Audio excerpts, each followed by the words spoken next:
Graças a Deus. Continuando a nossa leitura do Evangelho escrito por João, capítulo 6.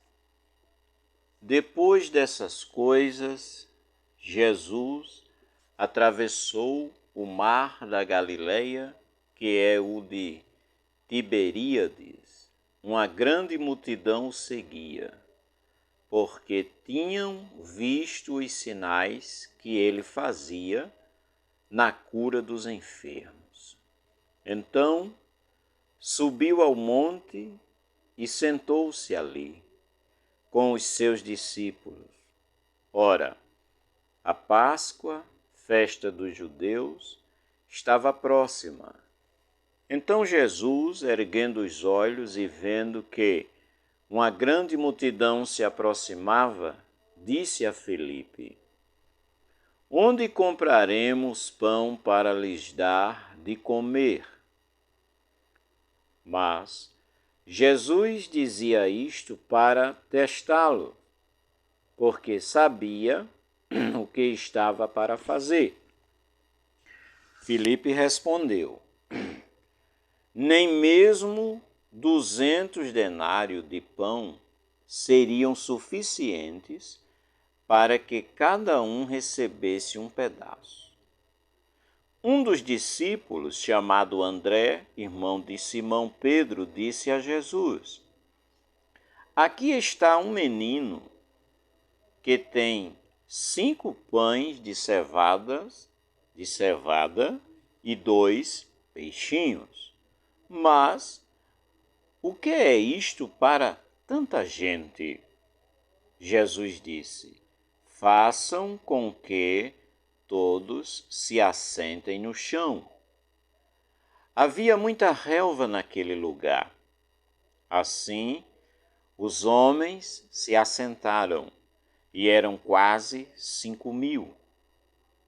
Então Jesus pegou os pães e, tendo dado graças, distribuiu-os entre eles, e também igualmente os peixes, tantos quanto queriam.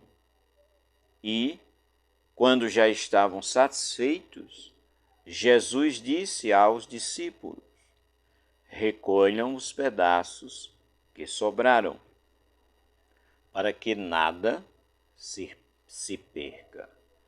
Assim, pois, o fizeram e encheram 12 cestos de pedaços dos 5 pães de cevada que sobraram depois que todos tinham comido.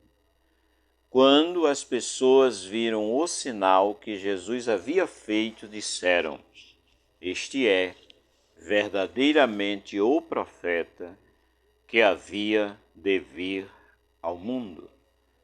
Jesus ficou sabendo que estavam para vir com a intenção de fazê-lo rei à força. Então ele se retirou outra vez sozinho para o monte.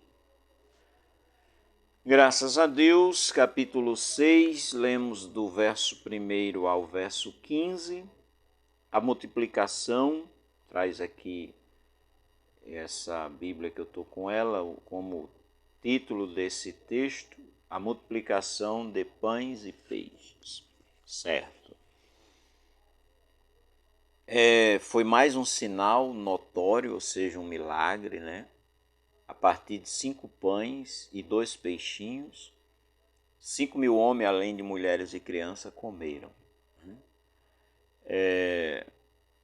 5.000 homens, além de mulheres e crianças. Pois bem, me chamou a atenção uma palavra que Jesus disse quando o pessoal terminou de comer, né? Versículo 12.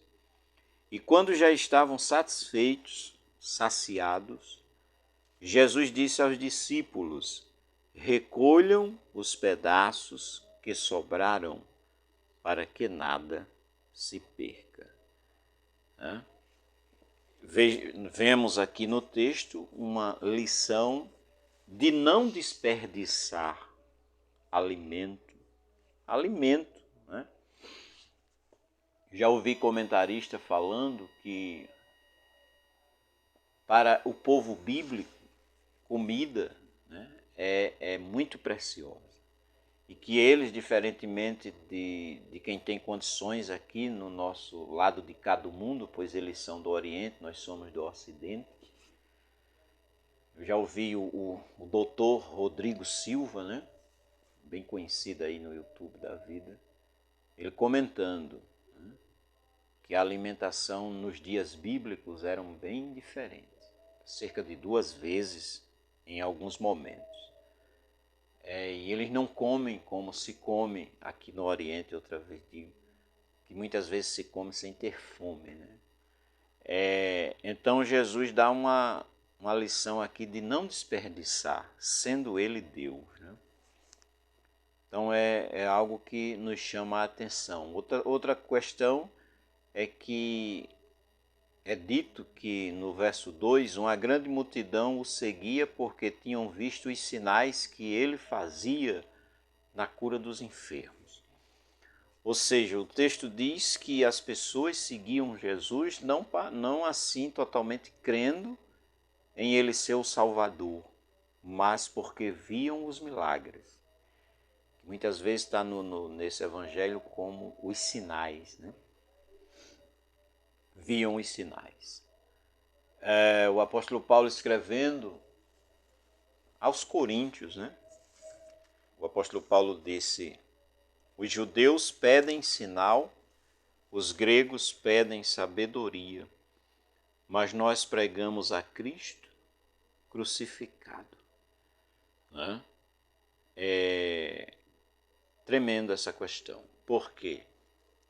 Seguir a Jesus não por ser salvador, por salvar-nos, salvar a nossa alma, que esse é o objetivo principal de acordo com o Evangelho. Né? E podemos citar Mateus 1, capítulo 1, verso 20 e 21, né? O capítulo 1 e 2 do Evangelho escrito por Lucas. E o propósito, né, de Jesus ter vindo, de acordo com a Escritura, é salvar a gente, salvar dos nossos pecados. Né? Mas aí tem uns que o seguiam, como diz no verso 2 aqui, capítulo 6 de João, Evangelho escrito por João 2, 1, 2, 6, 2. Uma grande multidão seguia porque tinham visto os sinais que ele fazia, e destaca na cura, né, dos enfermos. Ok. Aí houve aqui a multiplicação dos pães, né, e a lição que Jesus dá em recolher os pedaços. E para concluir aqui, um breve comentário, o versículo 15 nos informa o seguinte: Jesus ficou sabendo que estavam para vir com a intenção de fazê-lo rei à força. Então ele se retirou outra vez sozinho para o monte. Outra lição grande aqui de Jesus é que ele não quis essa promoção, né, humana. Enquanto que nós humanos, por uma promoção dessa, se briga, né? Se disputa. Não dessa, bem menos, bem menos. Por posições menores se faz coisas absurdas, e se for um pouco maior a posição, quem sabe até se comete coisas mais graves. Né? No entanto, queriam fazer Jesus de rei, e ele sai, como a gente pode dizer, de fininho. Né? Que lição daquele que disse: aprendei de mim que sou manso e humilde de coração. Que Deus nos abençoe e seguiremos na próxima leitura.